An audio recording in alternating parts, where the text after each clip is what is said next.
Hello everyone, this is Hoarder Gamer with another Raid Shadow Legends Champions lore. Today we're going to talk about Androc the Glorious from the Bannerlords. One of the greatest Telerian commanders of the Second Great War, Androc the Glorious was renowned for his unwielding courage, inspiring charisma, and skill at arms.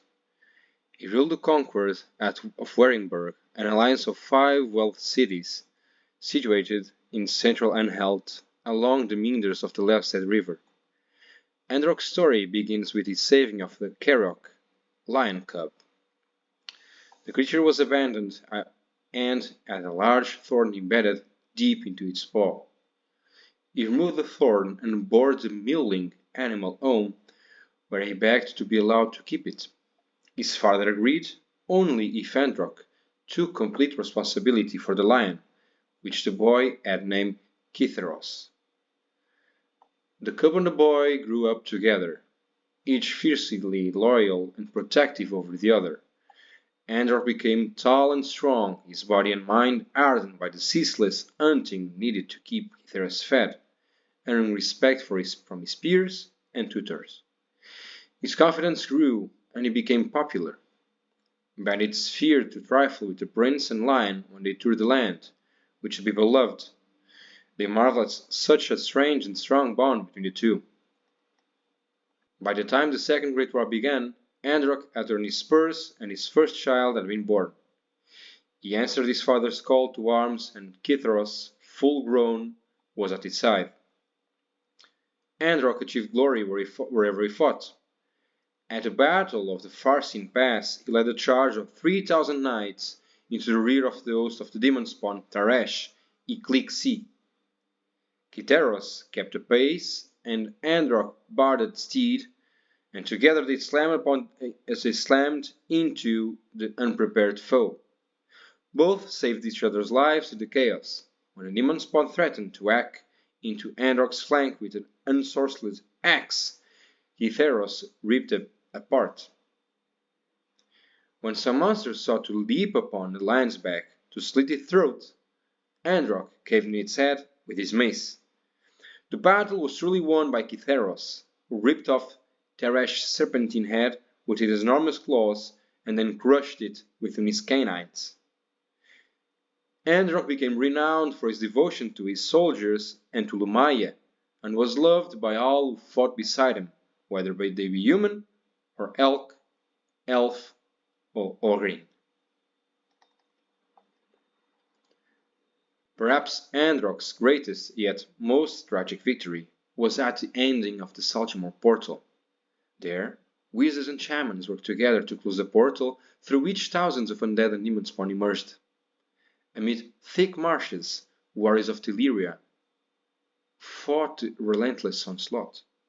Wounded men and elves drowned in pungent waters as their comrades' corpses piled atop of them.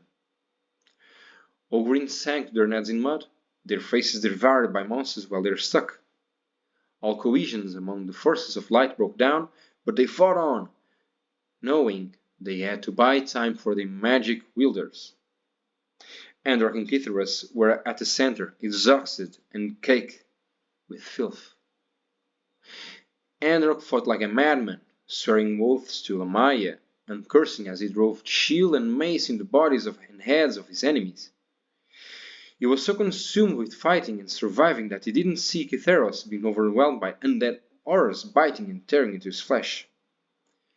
Hearing the lion's pain roars, Androc finally saw what had befallen his companion, and wailed as if his firstborn were dying before his eyes. Fury came over him. At battle's end, Androc was coated head to foot in blood, and demonic ichor, him and Kytheros surrounded by mounds of enemy corpses.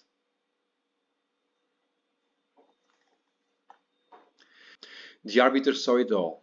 When the battle was finally won, she approached Androc as she crouched next to Kytheros' near lifeless form.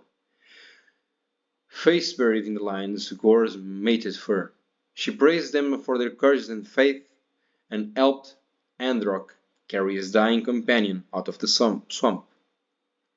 Then she blessed them folding Cytheros' fading spirit into the man's armour and weapons, rendering beast and man as one. With a thought, Androc could now transform his heavy mace and shield into a long spear, which he called the Gilthorn in honor of the day he rescued Cytheros as a cub. He could also transform his helm so that it resembled a roaring lion's visage. Through it, the lion's spirit amplified Androc's voice so that when he delivered a speech, bellowed orders, or roared war cries, they reverberated across the battlefield so all could hear. Androc went on to win many more glorious victories. The sight of his unmistakable armor and the sound of his roar could rally the most hard-pressed forces or lead the most ferocious of Siroth's warlords to consider withdrawing from the field. His retinue, known as the Knights of the Wild, each wore armor designed similarly to Androc's, incorporating forms and motifs of powerful animals such as stallions, bears, or falcons. Their presence on the field was a stirring sight and a sign of surely impending Telerian victory. Androc did not pass through the war unscathed. Months before its end, after over 2 decades, a scorpion-esque demon spawn drove his stinger into his heart while he was defending wounded soldiers. Venom surged through his veins within seconds. Were it not for the arbiter's timely intervention to place Androc's soul within a shard, he would have suffered an agonizing death. For all his courage and strength, Androc had neglected his family to fight the wars. Not only did this make his sons resentful, but they, and their successors for multiple generations, greatly lacked Androc's skills. So deep was their spite that they sought to besmirch Androc's name to improve their reputation by comparison. Over time, the notion of the Lionheart became tainted by the murderous hatred of skinwalkers, created during the Red Crusade. It was as if the venom that had laid Androc low infected his entire legacy. To this day, the Concord of Edinburgh is a relative backwater of Cadoc, having fallen far short of its potential for centuries. Now, all that remains of Androc's glory are a handful of crumbling statues and the lines depicted on the region's tattered banners.